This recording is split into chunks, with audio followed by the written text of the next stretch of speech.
everyone, today you're going to learn a concrete exploit that works against micro and low stakes opponents. For the third video in a row, I'm going to show you a concrete line in which your opponents aren't playing optimally. Today's line will be in a 3-bet pot, and we are going to examine whether you should be over bluffing or under bluffing in this line. If you want to learn what to do in all the lines, contact me for coaching. My contacts are in the description. And now let's have a look at our hand.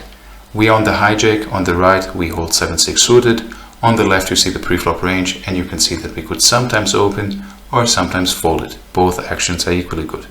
Those low suited connectors in the early positions look nicer than they are. Still, this time we decide to open it to 2 big blinds and unfortunately face a 3-bet from the button. Now what do we do with 7-6 suited against this 3-bet? Contrary to the pre-flop open raise range, now we actually like the lower suited connectors, so we'd much rather be calling against a 3-bet with 7-6 suited, 5-6 suited, 4-5 suited compared to 8-9, 9-10, 10-jack or even jack-queen suited. The ranges on the left are not my favorite for the pre-flop, but overall low suited connectors mostly call in these positions. We are not going to be dominated as much as we would with the big hands like queen-jack, jack-10 suited, given the 3-betting range contains a lot of big cards that are better than that.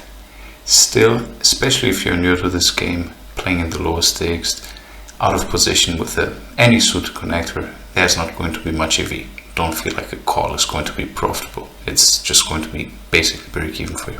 So let's make this break even call and see a flop.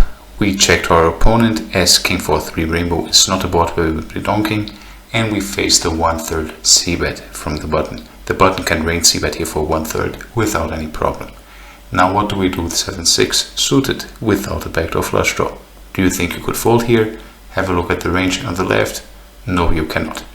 Any gut shot here is a mandatory continue and is much better than, for example, some random pocket pair. So you see that pocket 7s, 8s, 9s, even pocket 10s could be a fold in this situation. So against low c-bets, careful with your pocket pairs to not be overcalling on such a board. However, with our gut shot, we are going to continue. The question is how. Do we want to call it or to raise it? Let's think about our strategy here.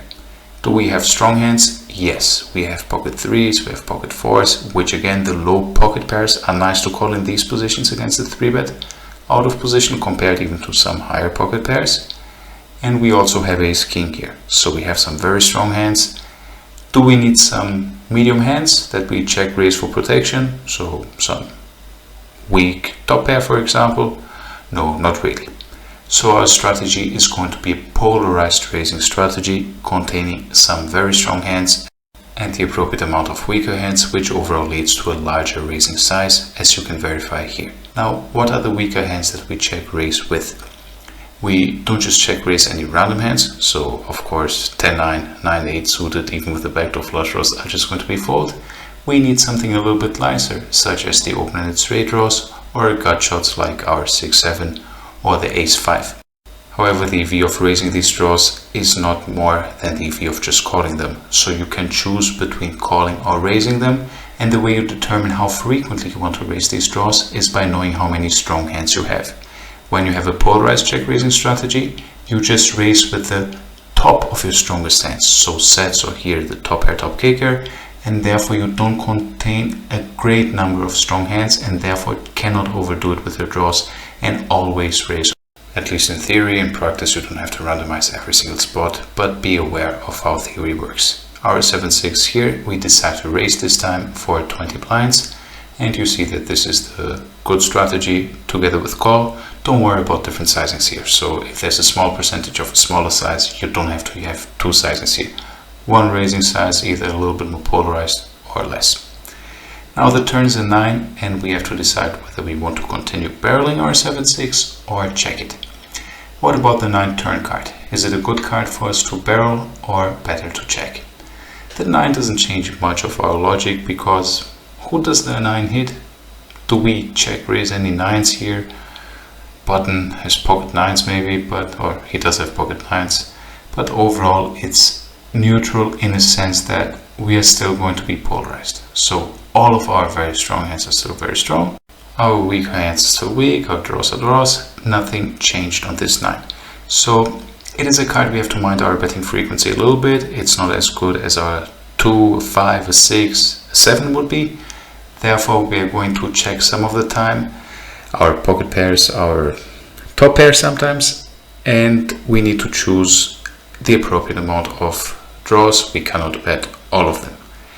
Now, what is important to realize is that given we check raise the flop very polarized, and we are still polarized, even if we use a smaller bet here, our opponent should not be raising much in position, because you don't really raise much against the polarized range, and the pot is already larger, so there's no need for us to go very big. The sizings they're giving us is 1/3 or 2/3, so 1/3 looks better to me here, but probably if they gave us a sizing in between 50% or so, that would work too. You just don't want to make it a 2-street game here and maximize your EV by playing rivers 2. With our specific hand, like we discussed before, like with any draw, we could check or we could bet. Let's decide to bet it here this time for the 1/3 size. And as you can see, Gto Wizard is d'accord, but you could have also checked. Our opponent calls against our bet, and we see a river, which is the 8 of clubs. Like previously, let's talk about the 8. Does it change anything in our range? Do any of our draws improve? No, no draw improves. Does any medium strength hand turn into strong hand? Not really. We are not betting medium strength hands here on the turn, so we are polarized. Pocket 3s, pocket 4s are still very strong, ace king is still very strong, and our misdraws are misdraws, so our draws are not misdraws. What do? We cannot bet as frequently as if the river was a 2, 5, 6, 7, I suppose. Flush draws, I guess, as well, at least some of them we could probably range shove. But on the 8, we'd not be going all in with every hand. We'd sometimes check and sometimes go all in with our strongest hands, of course, going all in. Now, if we can't bluff all of our misdraws because we'd have too many bluffs, how do we choose? Theoretically speaking, you'd be looking at blockers. So in case of missed flush draws, you typically don't bluff them as much. With the 7-6, I'm not too sure it's relevant because it doesn't really block our opponent's folds. How many 5s? 5, ace 5. The ace of diamond is probably not as good to bluff with if we get here with any ace 5 suited of diamonds or something like this. But the 7-6 looks reasonable. Of course, he could have 5-6, 6-7. It happened to me something similar board. I had 6-7. I checked against the recreational player and he checked back 5-6 and I won the pot with 7-9.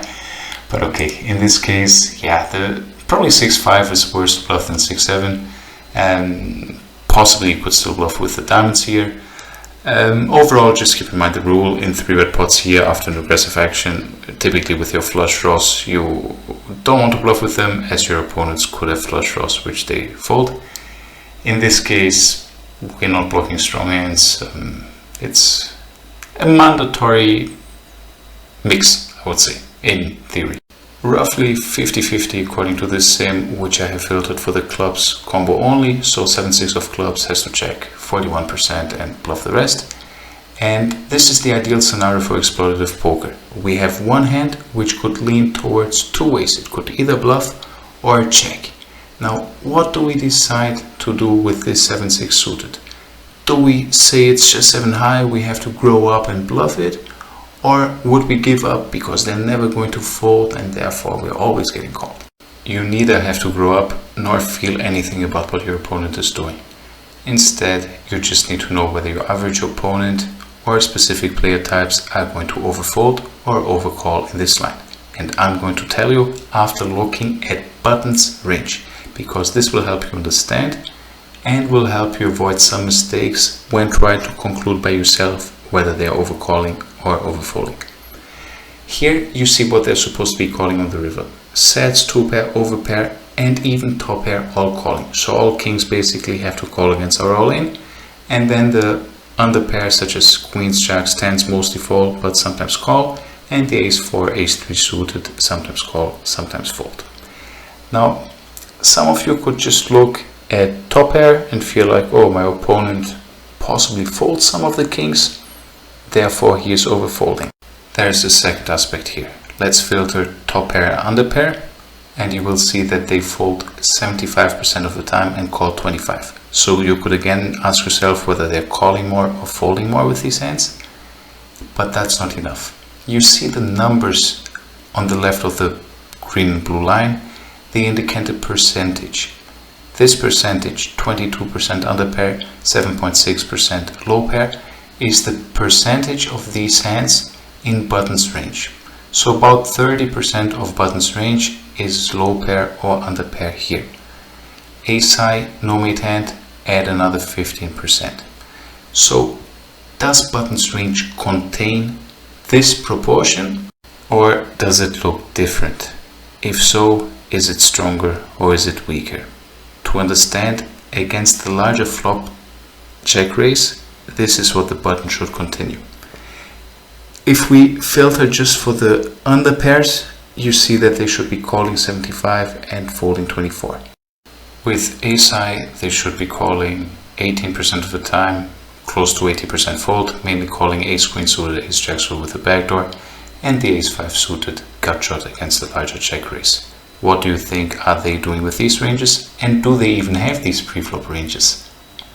On the turn, against our small barrel, of course they're folding close to nothing, as they're in position and facing a very small bet, so they are folding some ace high here. If you filter excluding the flush draw ace high, you will see that these ace high here are folding, therefore that's basically where the fold are, ace high and some random lower pairs. But now to the exploit which you're here for. If you want to study GTO, you could just use my GTO wizard link in the comments, create an account through it and get 10% off. So the exploit is that population in the low and micro stays after c-betting in position in the 3-bet pot, calling the check raise and the turn bet, will have a tendency to overcall. So they get to the river with too strong of a range for the reasons described previously. Could be too tight of a 3-betting range, overfolding on the flop, possibly to the turn barrel depending on the player type, and therefore overcalling the river. This applies to most player types in this line. Therefore my recommendation for you is, with this type of hand, to check in this line and on this runout. Because keep in mind, I gave you the average population tendency on this line. However, there will be some board textures where still people could be overfolding on the river. Also keep in mind that we talk about one specific line today. Other river spots, the answer could be different on where you should be bluffing or giving up. So remember this specific line, bluffing less here will work greatly in anonymous games or in general any micro and low stakes games. The better your regular opponent is, the correcter his range will be by the river, so you need to make some adjustments in higher stakes games for sure. I hope you enjoyed it. If this video performs well, I'm going to release another video with a new line that you can make exploitative adjustments. So if you want to see it, comment which line you're interested in, share the video, thumbs up, subscribe to the channel. Thank you very much and see you in the next one.